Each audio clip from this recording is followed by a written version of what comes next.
Good evening, Garland Nixon here with Dr. Gerald Horne. There's a lot going on in the Middle East. There's a lot going on in Congress and in Ukraine, and we're going to try to touch on it as much of it as we can. Let's talk.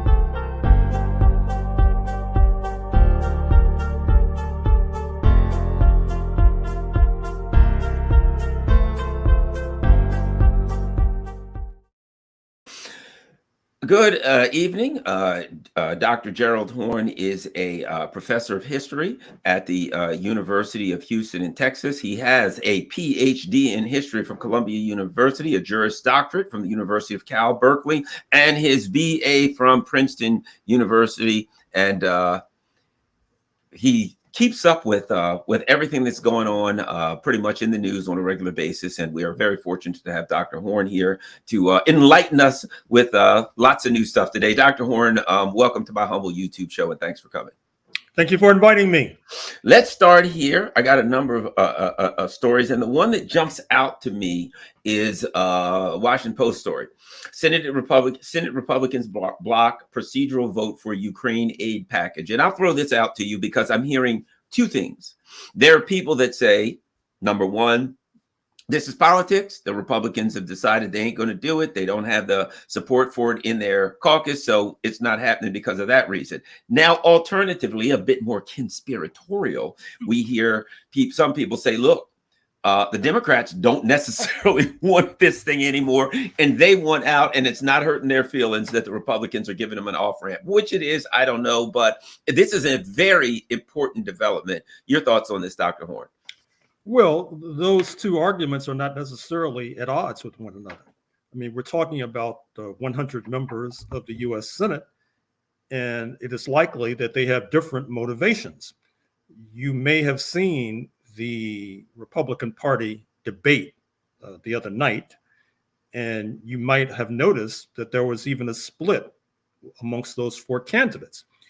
Vivek Ramaswamy, the so-called entrepreneur, has been staking out a position that's at odds, to put it mildly, with that of Governor Haley and that of Governor Christie of New Jersey. Whereas Ron DeSantis is trying to straddle the fence. Now, Vivek tried to put Governor Haley on the spot by asking her to name 3 provinces in Ukraine that she wants to send this money to save from the so-called evil Ruskies. And of course, she had egg on her face and was unable to do so. I mean, she would just say she was being mute and diplomatic and tactful, but not responding. But I think that we all know better. And so it shouldn't be surprising that Ramaswamy's opinion is reflected in the Republican caucus. In fact, you probably know that Senator Mitch McConnell of Kentucky, the senior leader of the Republican minority in the Senate, is in some ways isolated within his own caucus with regard to aid to Ukraine, in fact. And so it should not be surprising as well that there are many Democrats who are getting cold feet with regard to Ukraine. After all, the news from the battlefield, from their point of view, is not encouraging. You've had some real dramatic events taking place in Ukraine of late with regard to poisoning of the spouse of an intelligence chief in terms of a chief aide to one of the leaders having a grenade sent to him that appeared to be a present, and he got killed, and the dueling articles that appeared, for example, in Time magazine a few weeks ago. Mr. Zelensky, the leader, the former comic actor, was apparently betrayed by members of his staff who depicted him as being delusional. Whereas the chief military leader with whom Mr. Zelensky is in conflict with was suggesting, I would say a tad optimistically, that the conflict has reached a stalemate, which is overly optimistic. I think that he apparently does not realize that Russia is pursuing a war of attrition and that they're grinding down the Ukrainian forces, and some really disturbing reports from the battlefield in terms of pregnant women being found on the battlefield, Ukrainian pregnant women, in terms of senior citizens, in terms of teenagers, etc. And so the Democrats in the US Senate might have decided that the better part of wisdom is to somehow pull the plug on this enterprise, but without seeming to do so. And so, in some ways, what's happening right now with what is actually a kind of stalemate on Capitol Hill, with aid being stymied until Mr. Biden supposedly capitulates on further militarizing the southern border of the United States, that may be greeted by certain Democrats as manna from heaven. And then, of course, other Democrats think that the United States cannot necessarily fund and supply the closer ally that is Israel at the same time that they fund and finance Ukraine. And so they may have decided that pull the plug on Ukraine so as to focus on Israel, Palestine. And then there are others, and I would count amongst these those who are close to Donald J. Trump, who feel that the conflict in Ukraine does not fit the overall strategic ambitions of U.S. imperialism, that somehow a deal should be cut with Moscow so that they can focus like a laser beam on China, which is perceived to be the big enchilada, the major threat to U.S. hegemony and U.S. domination. And therefore, getting out of Ukraine by any means necessary would be a priority for these forces. So I think there are many reasons for this logjam on Capitol Hill. And let us hope that what happened in March 2022, when it seemed as if the Ukrainians and the Russians negotiating in Turkey were coming to a resolution, but then Boris Johnson, then Prime Minister in UK, and US forces intervened and encouraged and enticed the Ukrainians to fight on. And let's hope that we do not have a replay of that grim scenario. You know, I want to ask you this. Former, I think he was the defense chief under, I think it was under Trump, Mark Esper was yapping off at the mouth recently. And he said, well, if Donald Trump wins, that he'll, NATO will collapse. He'll get out of NATO. In light of the backlash that is likely to occur in Europe, should we continue on the track that we're going, where they just, where the neocons just simply drop Ukraine, that they drop the project. And as I, all along, I've said, this is what they do. At some point in Vietnam, they said, we can't possibly leave. They woke up one day and left. Afghanistan, we got to stay there forever. They woke up one day and left. I've referred to it as exercising the Samsonite option, where they fill their Samsonite baggage and they go out the door.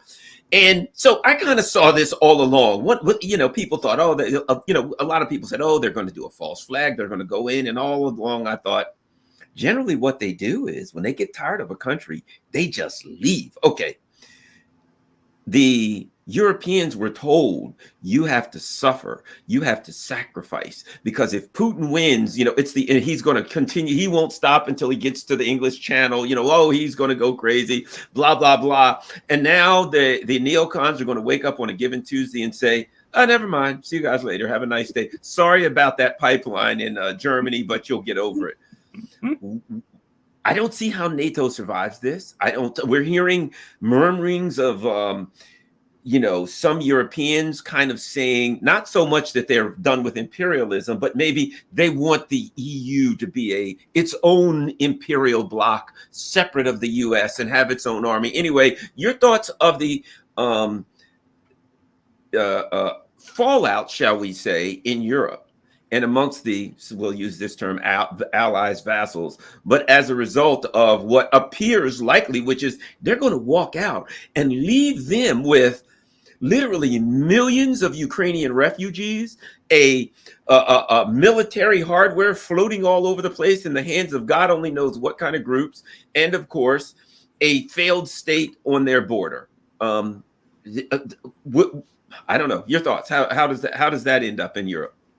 Well, you know that there was this slogan a few years ago in NATO, either out of theater or out of business. That is to say, that even though NATO was set up in 1949 in large measure to strangle the then Soviet Union and also to kind of co-opt Germany at the behest of the United States, the fact of the matter is that the bombing of Libya in 2011 was a NATO enterprise.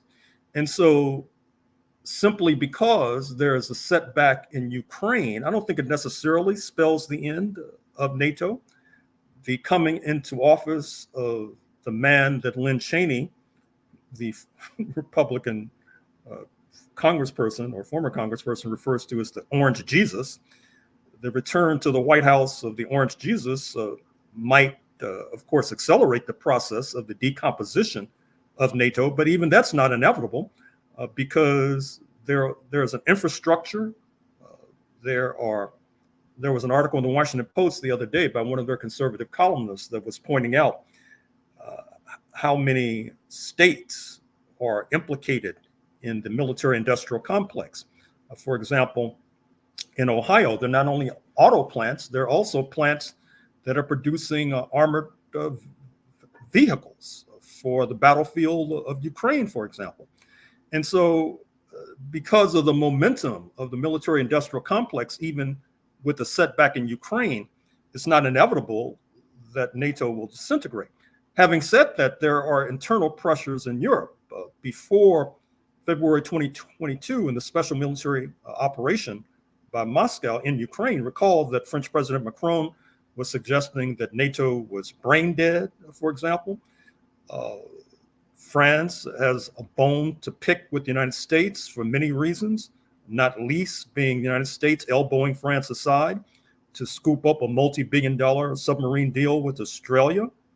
France feels that Washington has not been cooperative in terms of France trying to keep a lid on its neo-colonial empire in Africa, particularly in Niger, when the new regime post-July 2023 forced out French emissaries. The United States then sent in other emissaries. And of course, the United States has been operating a drone base from there that I understand is still operative, whereas France is on the outs in Niger. Likewise, if you look at Germany, now Germany has occupied US territory, there are US bases there, a major US military hospital is there, and it's difficult for Berlin to operate autonomously. But you probably heard the news about how the High Court in Germany just put the kibosh, the kaboom, on some of the budgetary plans of Chancellor Scholz, which is really circumscribing his financial tentacles and operations, which is going to be curtailing Berlin's ability to intervene more forcefully in Ukraine. Already, you see a rising sentiment against the Scholz regime. The Green Party is sort of discrediting itself. Joschka Fischer, who you may recall as being a leading Green Party official, a former foreign minister in Berlin, he came out with the harebrained idea that the European Union should develop a nuclear force, which is another way of saying Germany should develop a nuclear force. And obviously, he is not necessarily sensitive and aware to the lessons of World War II, because that nuclear force inevitably would be seen as dangerous and perilous in Moscow, understandably. And so NATO, I do think, faces a perilous future. Its continued operation is not preordained. And I should also mention, perhaps because you have Canadians in your audience, that Canada, which is a leading member of NATO, faces some unique challenges that might cause it to seek to withdraw from NATO, as strange as that may sound. What I'm speaking to is the fact that Canada has very negative relations with the People's Republic of China. Recall how Canada cooperated with US imperialism in detaining a chief executive or a leader of Huawei, the telecommunications giant. She was under virtual house arrest in British Columbia, Vancouver, for many, many, many months until released. And China, in return, detained two leading Canadians and only released them after the Huawei official was released.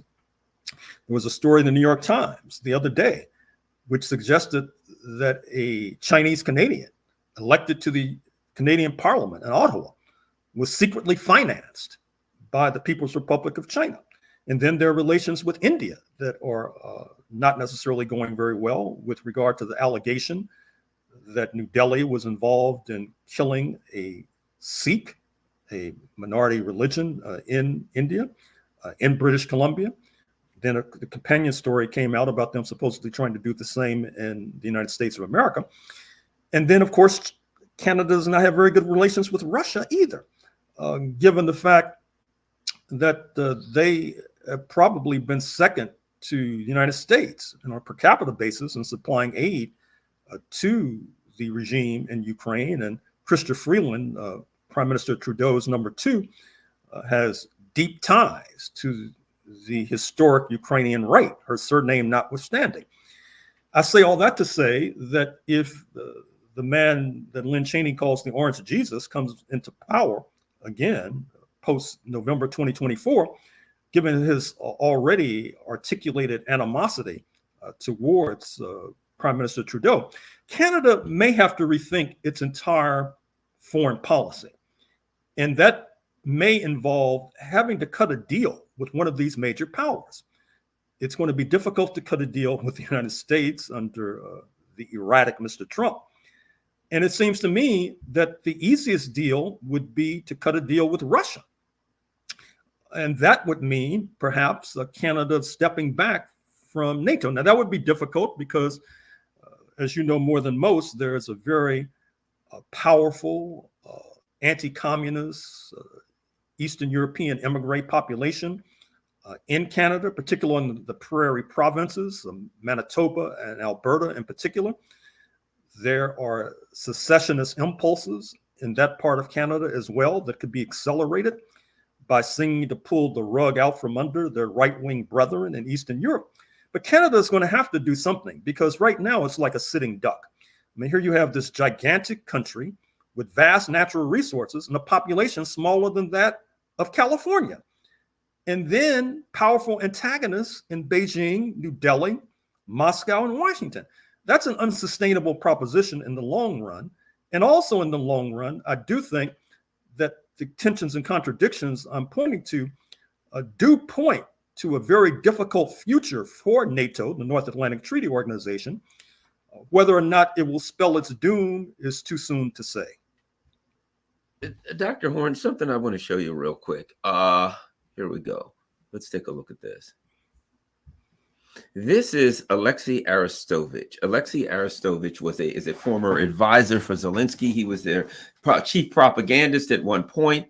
We're going to look at a statement he made. We've got it right here on Twitter. We'll read it since he's speaking in Ukrainian.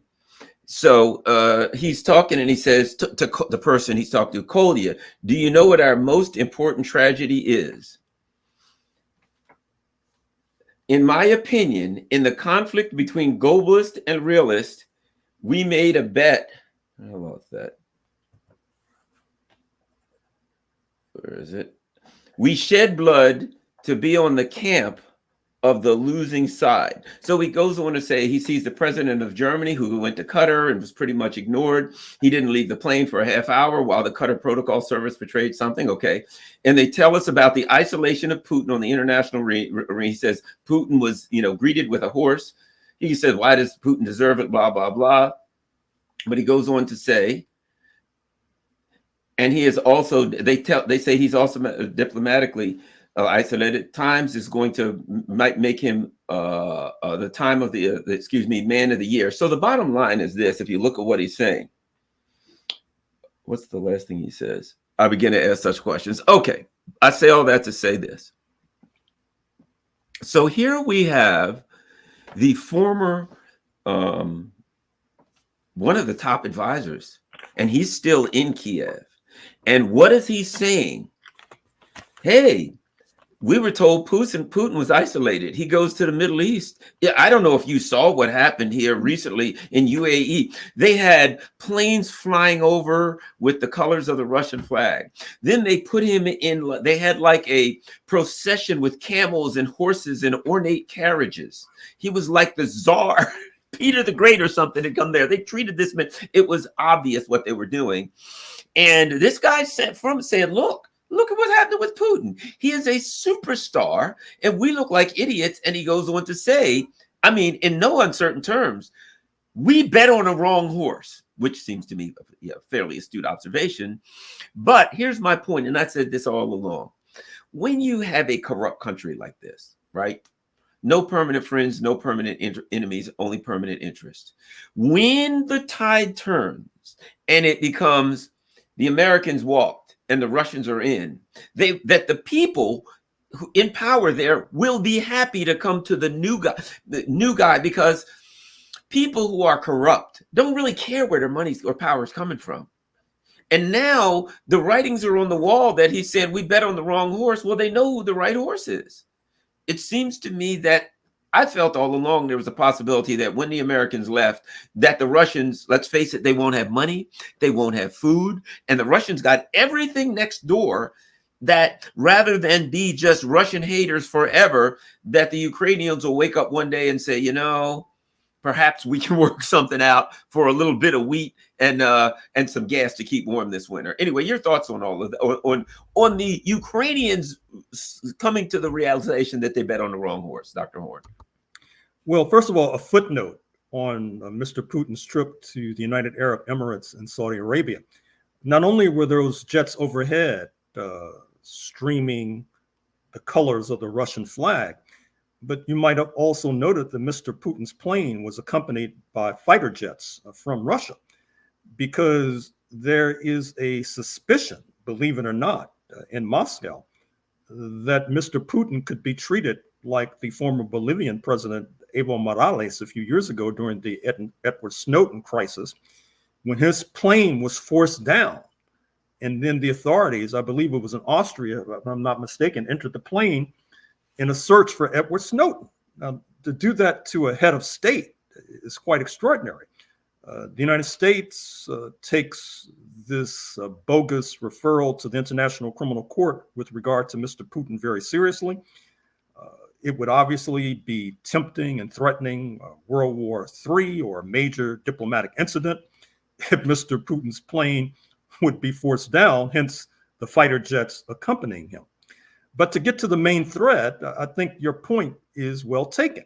What I mean by that is that we are living through a global reshuffling of the deck.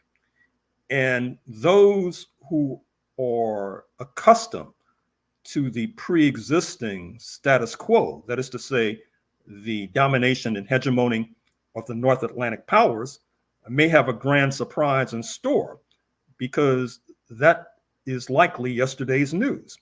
It reminds me of when Saddam Hussein tried to seize Kuwait, and he was still operating on the premise that if the North Atlantic countries threatened him, then the Soviet Union and their allies would intervene. But he didn't realize that there was a new sheriff in town, so to speak, with regard to Mr. Gorbachev. And that particular era was over, and he was basically hung out to dry, ultimately overthrown by Mr. Bush's, George H.W. Bush's son, George W. Bush, in 2003. And so what I see today is that a number of countries have made a huge bet upon the status quo, but now I'm beginning to see a certain kind of reshuffling. I'm looking at Argentina, for example. where you just had this so-called anarcho-capitalist Malay elected, who has threatened to downsize relations with China, for example, which now buys a good deal of Argentina's agricultural exports. Now, he hasn't even taken office. Already he's backsliding from that sort of position. He said he was going to dollarize the economy, use the US dollar. But even though there are a significant number of US dollars circulating in Argentina, it's going to be difficult to borrow the dollars that are needed, not least because the United States is headed for an economic downturn and already is on an unsustainable path by borrowing from the People's Bank of China and then sending that money to a rat hole in Ukraine and increasingly to Israel. At the same time, they have not relinquished the idea of destabilizing the People's Republic of China, destabilizing their banker, which obviously is unsustainable.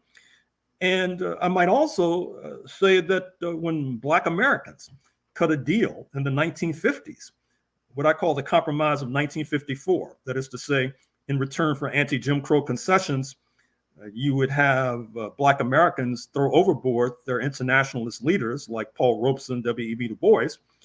Well, that particular bargain is hurrying to a screeching halt as well. And Black Americans, if we're not careful, we're going to be a collective version of Saddam Hussein as the Soviet Union was decomposing.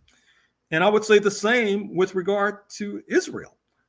That is to say, it's not only that Israel has bet the farm on the continued viability of US imperialism, not least sending bunker busting bombs to drop on civilian areas in Gaza, not least US imperialism sending rifles to settlers, 800,000 strong on the West Bank, so they can engage in a kind of retail ethnic cleansing, going to house like this is Texas in the 1840s, who were routing the indigenous. Now they're going to be routing the Palestinians, liquidating the Palestinians, etc. Well, ultimately, US imperialism, it seems to me, is not going to be able to sustain that kind of brigandage indefinitely, not least because US imperialism's money is running out, and also because of the reputational damage, to the extent that US imperialism still has a reputation, the reputational damage that it does in what is referred to as the global South, the global majority, where the United States has tried to float this idea of a so-called rules-based international order, which is obviously being exposed as a hypocritical balderdash. And so the Zionist lobby in the United States obviously has made a big bet, a big wager on the continued viability of US imperialism. They may be hung out to dry as well. So there is something to this idea that you are putting forward. And let me not turn back the microphone to you before saying that as we speak, breaking bread in Beijing, or the leaders of the European Union, not only Borrell, the foreign policy craftsman, but also Ursula von der Leyen and Charles Michel, the head of the Council and the Commission. And they are obviously, like President Macron before them, are trying to work out new deals with Beijing. It's going to be very difficult for the European Union to try to ride two horses going in different directions at the same time. That is to say, to stay close to their North Atlantic compadre in Washington. At the same time, they're trying to broker new deals with the People's Republic of China. So there is a monumental shift taking place in the world. It would be well for us to study the implications, and it would be particularly advantageous for those entities and groups that I've just mentioned to do so, because they may find themselves hung out to dry if they're not careful. I did want to ask you your thoughts. At the same time, President Putin has gone to the UAE. Also, Saudi Arabia. I read today that when he landed, the 88-year-old actual king of Saudi Arabia, who rarely leaves his chambers, had in this instance left his chambers and was waiting to greet President Putin. I saw the smiles and handshakes with MBS. It's like the people, the Gulf powers leaders are, jumping over each other to show who can give the most warm greeting to President Putin. So we see that going on. At the same time, President Raisi from Iran is in Moscow. And they're talking about what's going on with Israel. And apparently what I read was the main reason they were talking was economic sharing of economic stuff,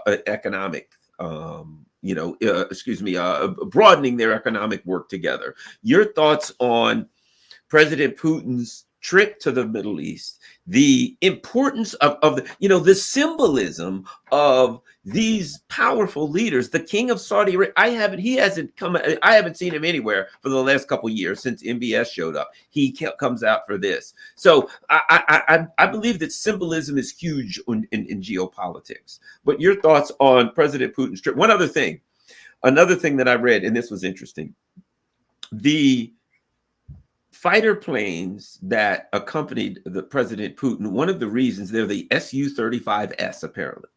And fully armed with their missiles and everything. One of the reasons it was done is to demonstrate that it's the only fighter plane in the world that can make a trip that far without refueling. So there was something, they're always trying to slip a little something extra in on you. But your thoughts on, the symbolism, what's going on here, particularly at one other thing. They wouldn't even answer Joe Biden's phone. Last time he came to the Middle East, the king of Jordan wouldn't talk to him. Abbas, nobody would talk to him. They wouldn't answer his phone call. And they're, rolling out the red carpet for President Putin. What does that mean to you, Dr. Horne? Well, I think that it's evident. This is pointing to my previous comment that there's a global reshuffling of the deck, that U.S. imperialism has lost significant credibility because of its hypocrisy concerning what's going on in historic Palestine. On the one hand, arming Israel to the teeth. On the other hand, giving mealy-mouthed statements about protecting civilians. That's fooling no one. It's not doing the usual song and dance of U.S. imperialism of successfully throwing dust in the eyes of the international community. And so you mentioned Saudi Arabia, which, as you know, just a few months ago, broke bread with what had been thought to be its antagonist, speaking of Iran, a deal brokered by China. At the same time, there is a gradual moving away from the so-called petrodollar, where the Saudis and other major oil producers demanded that they be paid in US dollars for their most precious commodity. But given the fact that the United States is deeply in debt, given the fact that many are predicting a sharp downturn in the US economy sooner rather than later, increasingly you see the Saudis moving closer to the People's Republic of China, already most likely its major trading partner. You saw that just a few weeks ago, in the midst of this Palestine crisis, Saudi diplomats were in the forefront of leading an Arab League and OIC, Organization of Islamic Cooperation, delegation to Beijing and then to Moscow. We're expecting, in light of UN Secretary General Guterres making the rare move of Article 99 declaration of the UN Charter, where he's basically saying that there's an international emergency with regard to historic Palestine and China sitting as chair of the Security Council. We can expect sooner rather than later a resolution calling for at least a ceasefire. Perhaps we may even be moving towards having blue helmets, United Nations peacekeeping forces on the ground in historic Palestine. Already you see that there's referral to the International Criminal Court against the Israeli war criminals, floated by South Africa, but also backed by nations like Colombia and Algeria as well. I would expect that the aiders and abettors and accomplices of the war criminals, I'm looking at the State Department and the White House and the Pentagon, might have to check with their lawyers before they decide to go abroad if they don't want to be detained as a result. And so this is all part of this global shift that has been the theme of our discussion thus far. And then there's another nation, which I would be remiss if I did not sketch its role. I'm speaking of Turkey, a member of NATO. Already, as this conflict post-October 7th was gaining velocity, you saw increasing tensions between Ankara and U.S. imperialism, Ankara and Israel. Recall a few years ago at an international conference, I thought that President Erdogan and then Israeli leader Shimon Peres were going to exchange blows because of their differing positions on Gaza and the West Bank. Recall that the Hamas, the force in Gaza, political leadership in Gaza, is an extension of the Muslim Brotherhood, which historically has been close to Ankara. In fact, one of the headquarters of Hamas has been in Ankara, has been in Turkey. In fact, there's an intriguing study that's been put out by two professors at Columbia and NYU. You can find it online, that suggested that before October 7th, you had unnamed investors who were shorting Israeli stocks. That is to say, betting that Israeli stocks would fall and then they would profit from that. And that they apparently were able to garner a major fortune through shorting of Israeli stocks. Now, they did not point to anyone, but I suspect that some forces close to Hamas must have known about October 7th. And certainly The Economist, the neoconservative British weekly, did a piece in recent days and weeks about the investment acumen of forces close to Hamas. And so this is this world of turmoil that we are now enmeshed in. And Turkey, which also, I might say, I don't find it accidental that it may be implicated in another scandal. I'm speaking of Mayor Adams of New York, who, by the way, carries much water for the Israeli lobby, for the Zionist lobby from City Hall in New York. He's under investigation by the U.S. authorities, supposedly getting money under the table from Turkish interests. I don't see that as accidental because President Erdogan, whenever he comes to the United States, makes a beeline to meet with Black Americans, particularly Black American Muslims, for example. And then there is his militant position with regard to Palestine. You might have seen the videotape of protesters in Istanbul releasing mice into a McDonald's restaurant in Turkey because they're very upset, as are many in that part of the world. And they are launching a consumer boycott against the emblems of U.S. imperialism, particularly McDonald's and Starbucks. I understand that the latter, many of their cafes are sitting empty. And this is part of the pressure that's going to be building on the Biden White House to rein in their problem child in Israel, because as noted, they're jeopardizing the larger long-term interests of U.S. imperialism. And I think that the Zionist lobby needs to wonder and consider carefully if they are going to be scapegoated as a result of the decline of U.S. imperialism, as a result of U.S. imperialism's backing of the war criminals in Israel. Given the lingering anti-Jewish fervor in the United States. Here in Texas, for example, just the other day, the Republican Party, which supposedly is foursquare in favor of Israel, passed a resolution, or did not pass a resolution, I should say, that would seek to distance itself from neo-Nazi forces and Holocaust denial forces. They said, no way, that's part of their coalition. And so I think that the Zionist lobby is playing with fire with regard to this full-throated support for the war criminals. And I should also say that in terms of the broader interests of U.S. imperialism, I think that from Morocco in North Africa, heading eastward to Bahrain, a neighbor of the Saudis, and for example, that the populaces are very upset with the regimes.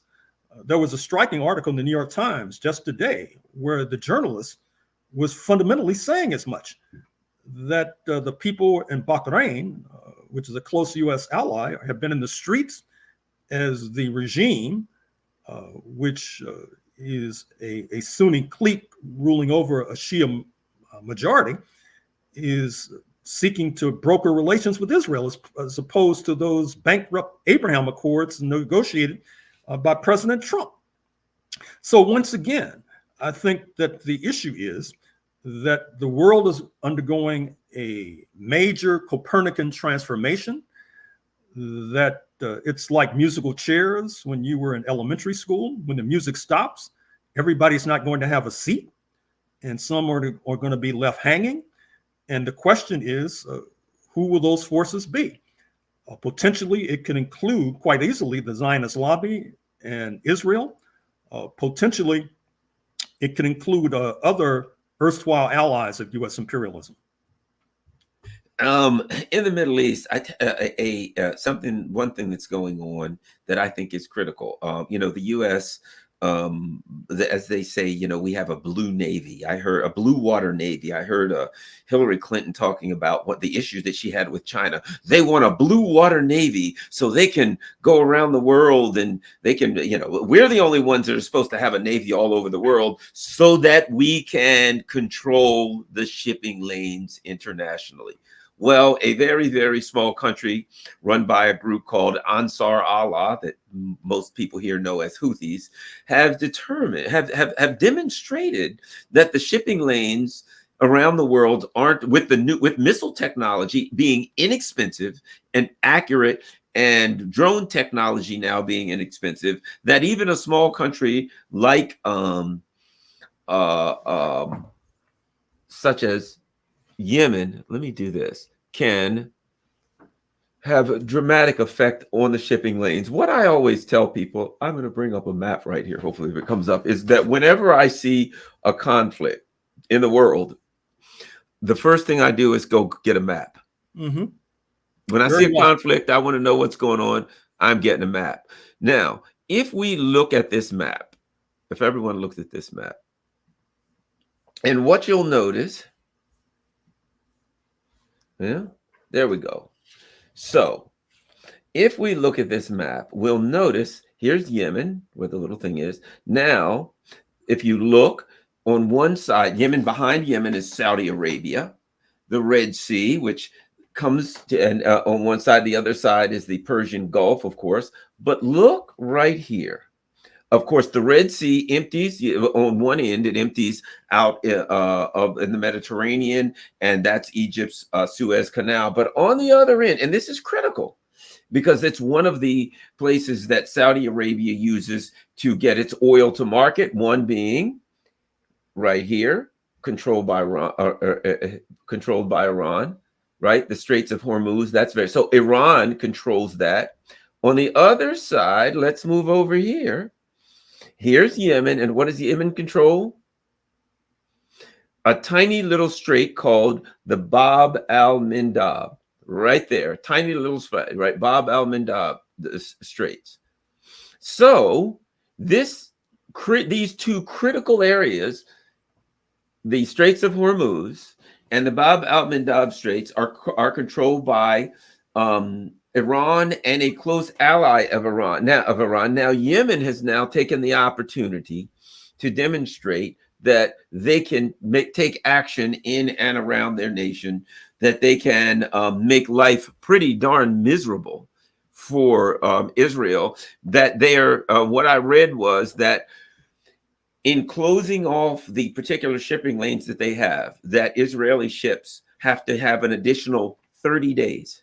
Which dramatically increases insurance costs, dramatically increases, 30 days for a ship is a long, fuel of 30 days for a ship, you've now just doubled everything. So your thoughts on the importance of Yemen, and might I add, the leaders of Ansar Allah, Yemen, the Houthis, recently said that, look, if the United States puts together a group of ships that because they said we'll try to get the UAE, and we'll try to get Saudi Arabia to join us, and we'll all have a flotilla of ships, and we'll keep the Red Sea open, and we will stop Yemen from doing this. And the leaders of Yemen said if Saudi Arabia joins them, they'll be effectively fighting for Israel and would flatten all of their oil infrastructure, which we know they can do serious damage to it, which is one of the reasons that Saudi Arabia struck a deal with them. At any rate, I think this is a critical issue, both in what they're doing and how it shows that the power dynamics are changing in the world, on the sea, with drones and missiles, et cetera. Dr. Horne. Well, what you're pointing to is a major aspect of the global political economy. Speaking of the Suez Canal, recall what happened some months ago when a ship got stuck in the Suez Canal. It really inflicted a major blow on global commerce. Likewise, with regard to Egypt, its economy is heavily dependent upon the revenue from the Suez Canal. Recall that it was in 1956 that Israel, Britain, and France tried to take control of the Suez Canal, and they were talked down from the ledge, not only by Moscow, but also President Eisenhower was not necessarily in favor of that as well. I think in part because it would have been so overpowering to France, which, as noted, has had a rather frenemy type relation with Washington stretching back decades. And that brings us to this other story that's been floated concerning the so-called Ben Gurion Canal. That is to say that Israel might seek to inflict a blow on Egypt, not by seizing the Suez Canal, but building another canal that then would cut through Gaza to the Mediterranean Sea, and then would give Israel leverage in the global political economy, and simultaneously slap Egypt in the face, which has not been playing ball with Israel in terms of opening up the Sinai Desert for Gaza Palestinians to flood into. And by the way, Egypt already is trying to suppress an insurgency within the Sinai Desert. And I should also say that what you're talking about with regard to Yemen also points to the importance of this deal brokered with China and Iran and Saudi Arabia, because, as you know, the forces in Yemen have been an ally of Iran. And with the entente between Iran and Saudi Arabia, the Saudis perhaps can rest a bit more easily. And I should also say that speaking of Yemen, it points to the folly of U.S.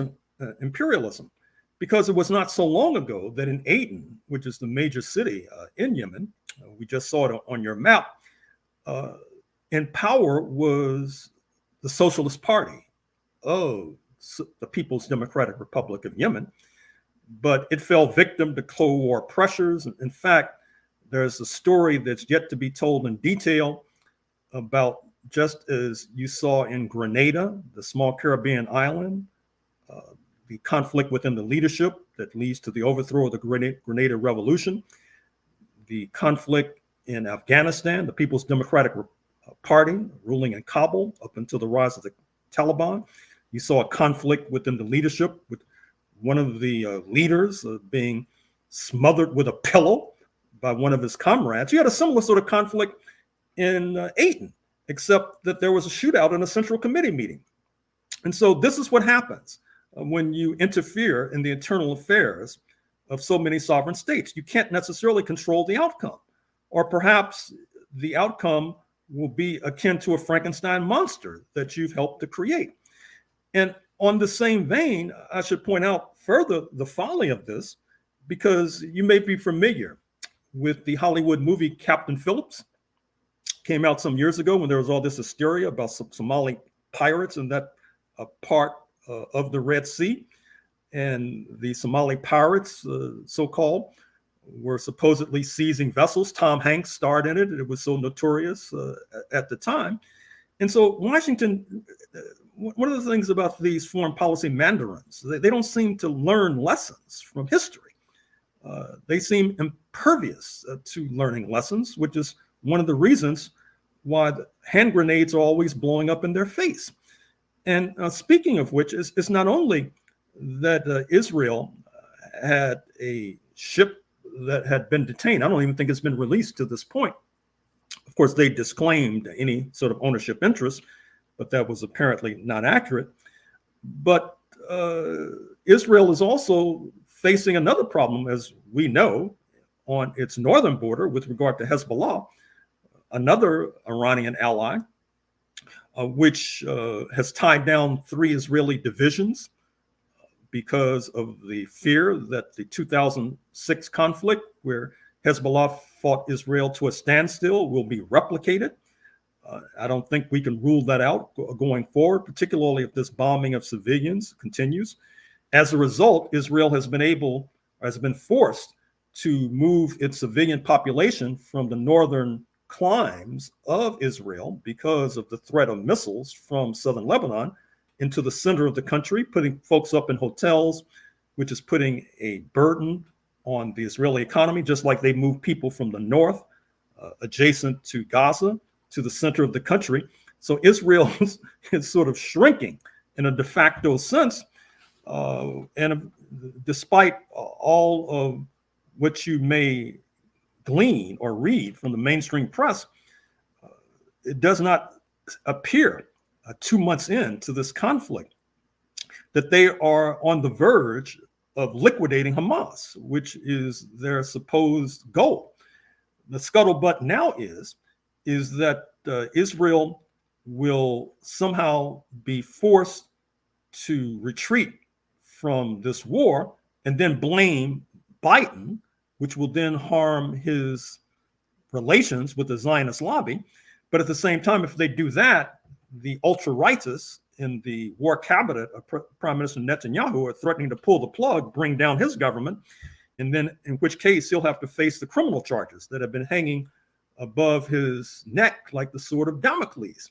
So there are not many positive options for Israel, not many positive options for U.S. imperialism with regard to this conflict, which is one of the reasons why, once again, I will reiterate to the Zionist lobby that they're playing with fire, that they could be scapegoated for this precipitous decline of U.S. imperialism, and then they'll have to face the music right here at home. Now, the other problem I think they have is their stated goal. In the same way that Kiev was constantly, we're going to take Crimea, we'll be in Red Square hoisting the Azov flag before Christmas. They had these grand designs of how they were going to overtake Russia. I do recall something. I recall when at the beginning of the conflict, when Joseph Borrell said that they would defeat Russia and that it would be won, the battle would be won in a battlefield, and Sergei Lavrov said, well, apparently Mr. Borrell hasn't read much about Russia's military history, or he wouldn't be saying that. But at any rate, here's my point. I go on Telegram. So Israel, we're going to take they've set a high goal, a high bar. We're going to annihilate Hamas. We can't stop until they're done. We're going to go in there. We're going to bomb them flat. We're going to, break their lips, wring their necks with our bare hands, basically. That's the only thing they haven't said. Okay. I regularly go on Telegram. I saw a video the other day. We've all seen the video where a Hamas guy just runs over by hand, runs up to a tank, puts a bomb on the tank, runs away, the tank blows up. I see another one the other day where there's, I guess the Israelis feel like their patrol group has taken an area. They've got this area and they're walking around. And you see this Hamas guy pop up out of a tunnel in this building. He's looking around. He's standing there. He could have shot every one of them. So now that they pop up out of a tunnel somewhere, they throw a grenade, a bomb, an improvised and most explosive device back in the tunnel, they're gone. They're kind of like the Ho Chi Minh talked about jumping out of the forest, striking and coming back in. They've created a pile of rubble. That is the spider's lair for an insurgency such as Hamas. That is what Hamas is. That's how they are built to fight. And how does Israel deal with the fact that they've created a labyrinth that they cannot possibly navigate their way out of? I mean, how do they get out of this foolishness? Go ahead, Dr. Horne. Well, I'm sure you've heard the latest scuttlebutt from Israel that they're going to flood the tunnels. But then that runs smack dab into the protests that you see on the streets of Israel with regard to the detainees, because obviously that would mean sacrificing the detainees. Now, we have been acquainted with this Israeli doctrine that suggests that they would rather see their hostages or detainees killed so that their opponents will not have leverage. Recall that there was one detainee Israeli soldier that the Israelis had to trade for scores, if not hundreds, of Palestinians. So this is part of the box. This is part of the quagmire that Israel finds itself in as we speak. And once again, I think, and I must reiterate this point, that there is a real danger that an ultimate result of this conflict, the more it wears on, will be to weaken pro-Yankee regimes in places like Morocco, places like Bahrain, where the populace is up in arms with regard to the Abraham Accords, with regard to trying to broker diplomatic relations with Israel. There was a recent piece on Al Jazeera, if I'm not mistaken, that was talking about the Palestinian Authority and how many in the West Bank feel that the Palestinian Authority, which, as you know, has a terrible public relations record. It seems as if there's a new name for the Palestinian Authority, CPA, Corrupt Palestinian Authority, because that adjective is oftentimes affixed to their name. It's felt that they have not been as fierce in their denunciations of what Israel is doing, or even what they're doing on the West Bank with regard to this retail ethnic cleansing. So what's happening is that the Palestinian Authority, which had been cooperating with Israel on a number of different levels with regard to security in particular, may be weakened as well. And so Israel, let's face it, is facing a major challenge. And what's happening now is that right here in the United States, the Zionist lobby is trying to strangle freedom of speech. You saw a display of that on Capitol Hill just the other day when these leaders of MIT, Harvard, and Penn were invited to a hearing in Congress to be browbeaten by demagogues like Congresswoman Stefanik, a leader of the House Republican caucus, who really snookered these leaders because on the one hand, she started off talking about this slogan from the river to the sea and how that was a slogan that portended genocide against Jewish people, for example. She set that up, and then she moved to ask them whether or not, if a student was promulgating genocide against Jewish people, could they be disciplined? The presidents were looking at that in the context of this slogan, from the river to the sea, which of course is a slogan oftentimes chanted because it could mean from the Jordan River, where the West Bank is, to the Mediterranean Sea, where Gaza is, that Palestine will be free. And it's only the demagogues and the narrow-minded who would tend to see that as portending driving the Jewish population into the sea. And so now I don't think that some of these presidents are going to survive. They're going to have, some of them are going to be forced to resign, including the first Black president of Harvard, speaking of President Gay.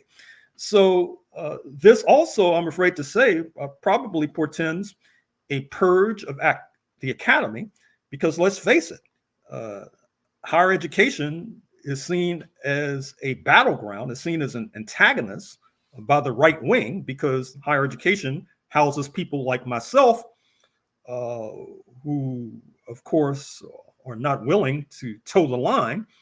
And so there's going to be a real danger of moving one step closer to that national nightmare of US fascism. And it could be triggered, ironically enough, by the outgrowth of the results of the last serious fascist challenge, speaking of the debacle in Germany in 1945, which then, of course, led to the creation of State of Israel. And so things are coming, in a sense, full circle.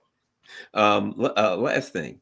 Well, actually, if you got a couple minutes, there are two things I do want to ask. One of them not so long, but this one, the Biden administration, couple of things. I watched a video today, and there was a White House intern whose voice was muffled and all, but they were talking about how the interns in the White House are upset. There's dramatic. There's a, they don't know how much longer this can hold out because the interns are, angry. They're writing letters. That there's a lot of internal dissent. Certainly, the 30 and under crew in the Democratic Party have completely, 70 to 80% now are unhappy or saying they were not going to vote for Biden. Muslim community, forget it. They're done with Biden. I don't think there's much of a chance of the Democrats win in Michigan.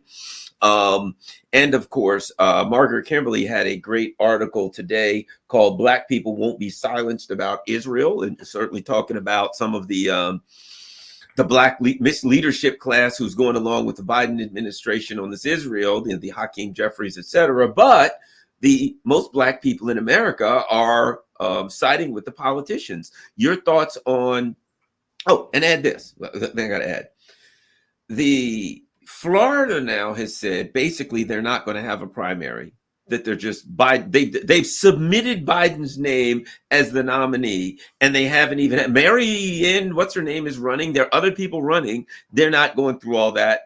Biden's going to be the nominee. So there's clearly the Democratic Party has just decided, this whole pretense of democracy has gotten old. I don't think we're going to fool with that anymore. Your thoughts on how the the debacle in Ukraine, the debacle in Palestine, and of course, economic problems, everything seems to be affecting the Democratic Party, and if you could, as the Margaret Kimberly puts it, the black misleadership class and their ability to maintain some kind of a facade of representing black people in America in light of what's going on with Israel and the fact that they're at odds with what most black people support. Well, I would draw a distinction between those like the purported speaker in waiting, Hakeem Jeffries of Brooklyn, those like the scandal-ridden mayor of New York City, Eric Adams, who, as suggested, is being investigated for, among other things, allegedly taking Turkish money under the table, under the supervision of his 25-year-old fundraiser, which is very curious. And of course, Reverend Al Sharpton, also carrying water for the Israeli lobby. And I could go on with regard to other members of the Congressional Black Caucus. But having said that, we should also pay attention to the fact that that kind of fealty to the Zionist lobby by a good deal of the black leadership is not enough for the Zionist lobby. Today, we heard that Jamal Bowman, who has called for a ceasefire, that he's going to have a primary challenge financed, presumably the challenger financed by the Zionist lobby. You saw that the actor, Hill Harper, who's trying to convert himself into a politician, he said that he was offered $20 million if he would challenge Congresswoman Tlaib of Michigan, the only Palestinian American in the halls of Congress. Expect Congresswoman Summer Lee of Western Pennsylvania, who has aligned with Jamal Bowman to face a primary challenge. She was elected by a narrow margin. Recall what happened to Nina Turner in Ohio. She was perceived as not being sufficiently on board with regard to the Zionist lobby, and she lost narrowly a congressional seat. Cori Bush, Congresswoman from St. Louis, she is facing a challenge from Wesley Bell, who, by the way, was the replacement for Kim Gardner, the black woman progressive prosecutor in St. Louis County. I'm wondering where the ordinarily strident voice of Congresswoman Maxine Waters of Los Angeles is with regard to this controversy.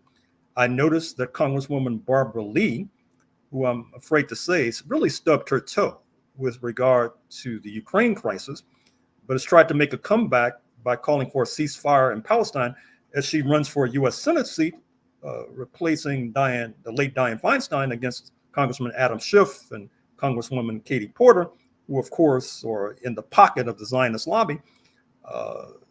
Barbara Lee will probably suffer with regard to that in terms of not getting sufficient support for the Senate seat.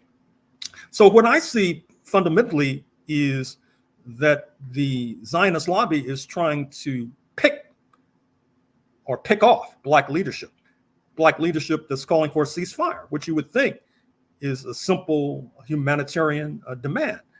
And they're trying to put in their place those like Gregory Meeks, the ranking Democrat on the House Foreign Affairs Committee from Southeast Queens, who has really carried a lot of water for right-wing forces, sadly and tragically enough. And so the Black community faces a real dilemma now, because some decades ago, the mass organization, speaking of the NAACP, cut a deal with the U.S. ruling class, and we've suffered ever since. I don't think that they're capable of reversing course at this point, but we shall see. And certainly with regard to the Black misleadership class, to use Margaret Kimberly's phrase, we cannot ignore leaders of these so-called people-based organizations like the NAACP. Lastly, and I wanted to get your thoughts on it. Venezuela, Guyana, the oil-rich region. There's always, why is there? It's always, whenever there's something like that, and people are fighting over a little sliver of land. The word oil-rich always seems to leach into the conversation. But this Akiba, I'm not sure how it's pronounced, but I know they got oil there. I know there is a there's been a long argument about who owns it, and there seems to be those who argue that the Bolivarian Republic, that the Bolivarian Socialist Republic, a place that I have visited on more than one occasion and enjoyed myself there, that the word is that they're considering using military force to take it. They're not saying that. Anyway, your thoughts on what's going on there? Is U.S. imperialism, is there the hand of Uncle Sam there somewhere? Which I would suspect. Your thoughts on this, Dr. Horne? Well, the short answer to your question is yes. It's a very complicated scenario, however, stretching back to the 19th century, when Guyana, on the northern coast of South America, the only predominantly English-speaking nation on that continent, was under the thumb of the British Empire. At that time, the question of this region, now in dispute, the Essequibo, came up for dispute. Venezuela argued that they were disadvantaged at the end of the 19th century because they were going up against the British Empire, the mighty British Empire, whereas Venezuela had been able to escape from the aegis of the Spanish Empire decades earlier. And by that time, Spain itself was on the ropes, about to be denuded of the Philippines and Cuba and Puerto Rico by U.S. imperialism. And so fast forward to the middle of the 20th century, when Guyana comes to independence, actually has left-wing leadership under Chetty Jagan, but U.S. imperialism intervenes in that country and seeks to foment discord, not unsuccessfully, between the population of African descent and the population of South Asian descent. In fact, there are still repercussions from that dispute, that conflict that U.S. imperialism helped to stir up, did not necessarily create, but certainly helped to exacerbate. And so what's happened is that Exxon, to cut to the chase, has uncovered a major find, not only in Guyanese qua Guyana waters, but also in the disputed territories as well, as you suggested. And so just recently, you had officialdom from the Pentagon fly into Georgetown, the Guyanese capital, in order to confer with the Guyanese leadership. Guyana is dwarfed in population by Venezuela. Venezuela's population is about 20 times the size of Guyana. It would be a kind of mismatch if it came down to a one-on-one military conflict. But fortunately, the good news is that President Lula of Brazil borders both countries, Guyana and Venezuela. In fact, Brazil is such a giant that it borders virtually every country in South America. President Lula has offered to mediate. Myself and others have suggested that the Cubans be involved in the mediation process because they have good relations with both Caracas and with Georgetown. And so I'm optimistic that this conflict can be settled peacefully, uh, because otherwise, I think that the demented dream of the 45th US president to come full circle, the man that Liz Cheney refers to as Orange Jesus, recall that it came out subsequently that he had a plan of invading Venezuela and seizing the oil resources.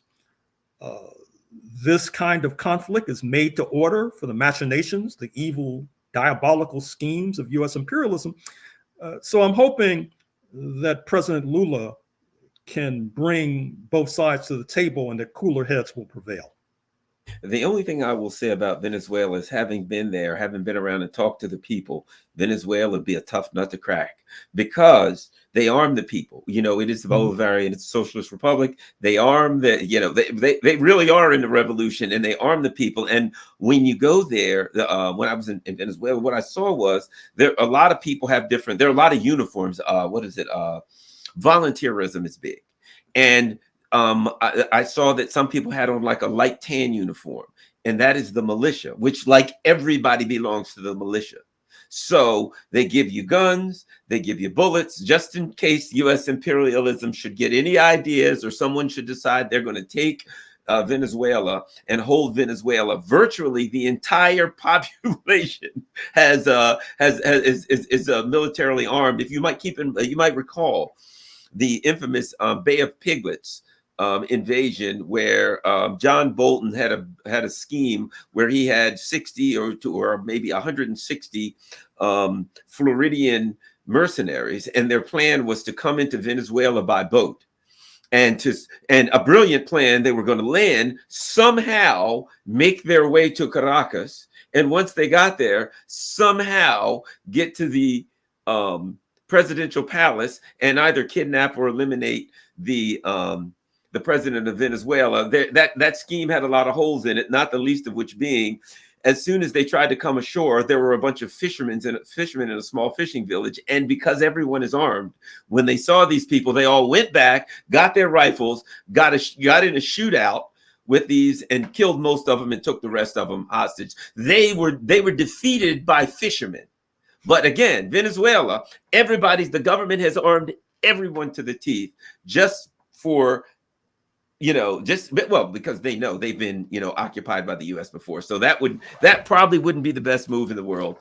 And of course, Juan Guaido is teaching at Florida International, I believe, right? Isn't he teaching there? I think Juan Guaido is, he's in Florida now, and he teaches at Florida International University. And I suspect that they have a spot available for Zelensky. I suspect he'll be there teaching. he'll be in the same department teaching democracy or something. Dr. Gerald Horne, certainly appreciate your time on a night, keeping you up late. But knowing you, I'm sure you'll probably be reading a few more hours before the candlelight is out. Well, thank you for inviting me. All right, thank you very much, everyone. That's Dr. Gerald Horne. Certainly appreciate him coming on. I'm just about out of here. I will say this: don't forget, everybody, there are numerous ways that you can